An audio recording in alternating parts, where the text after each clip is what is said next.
Good morning అండి. బాగున్నారు కదా? బాగుండాలి.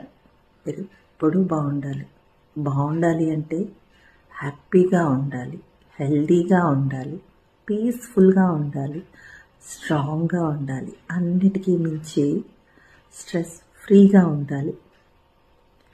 కొన్ని విషయాల్లో మీరు వద్దు అని ఎవరైనా అనుకున్నా కూడా వాళ్ళని మనసులో పెట్టుకోవడమే కాదు, వాళ్ళు ఎందుకు వద్దు అన్నారా అని బాధపడిపోతూ ఉంటారు. ఇప్పుడే చెప్పుకున్నాం కదా, స్ట్రెస్ ఫ్రీగా ఉండాలి అని. వద్దు అని అనుకున్న బంధాల కోసం మీరు అస్సలు ఆలోచించకండి. ఆలోచించడం వల్ల ఉపయోగం ఉండదు. అర్థమవుతుంది కదా? హ్యాపీగా ఉండండి అంతే. ఓకేనా?